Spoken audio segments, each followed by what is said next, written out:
Saudara-saudara, minggu lalu kita sudah membahas bagaimana kita diselamatkan.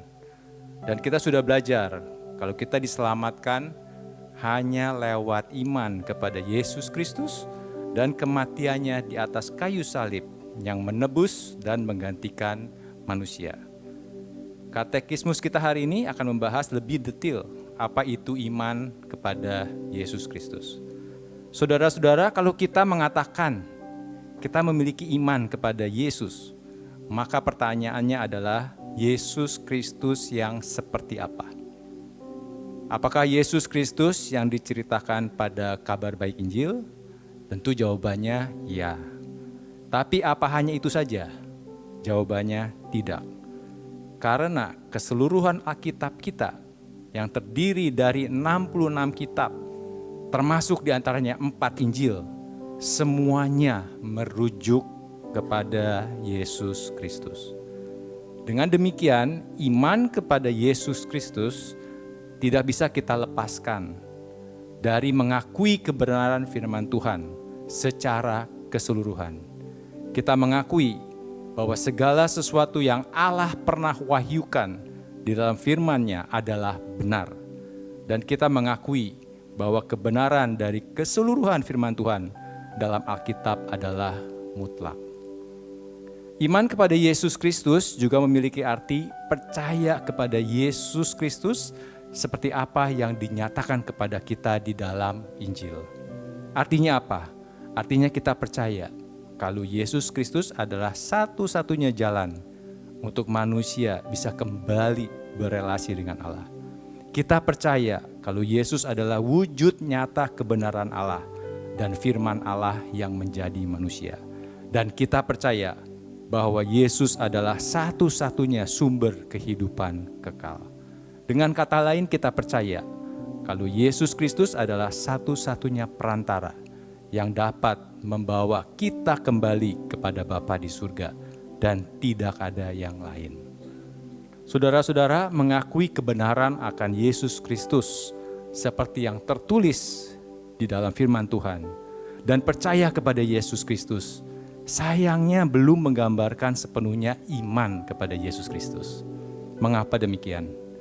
Karena iman kepada Yesus Kristus harus diikuti dengan perbuatan dan tindakan. Surat Yakobus 2 ayat 17 dan 26 mengatakan iman tanpa perbuatan adalah mati. Dan perbuatan yang dimaksud di sini adalah menerima, memegang, memeluk erat-erat, mengandalkan dengan sepenuh hati Yesus Kristus untuk memperoleh keselamatan.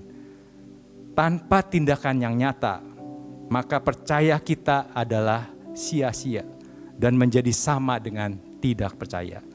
Tanpa perbuatan yang nyata, maka artinya kita memilih untuk tetap hidup dalam kematian kekal.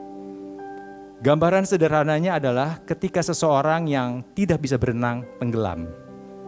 Semakin dia berupaya untuk menyelamatkan dirinya, tanpa dia sadari, dia akan tenggelam semakin dalam.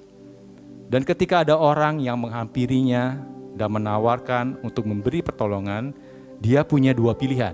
Orang yang tenggelam punya dua pilihan. Percaya atau tidak percaya pada pertolongan itu.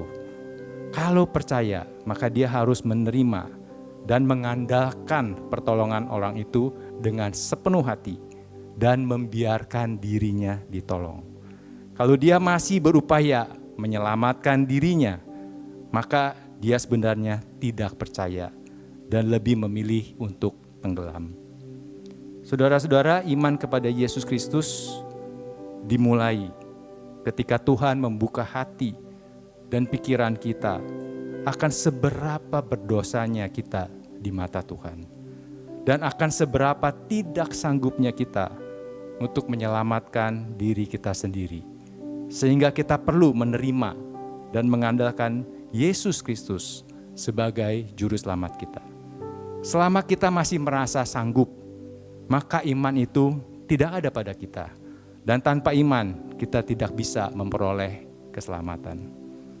Untuk menutup katekismus hari ini, saya ingin mengutip apa yang dikatakan oleh penafsir Alkitab Jonathan Edwards tentang iman kepada Yesus Kristus. Dia mengatakan bahwa iman kepada Yesus Kristus bukan sekedar percaya kepada Yesus di dalam pikiran, melainkan sebuah penyerahan diri secara utuh yang melibatkan seluruh aspek jiwa, pikiran, kehendak, dan perasaan kepada Yesus Kristus. Kiranya Tuhan Yesus memberkati kita semua.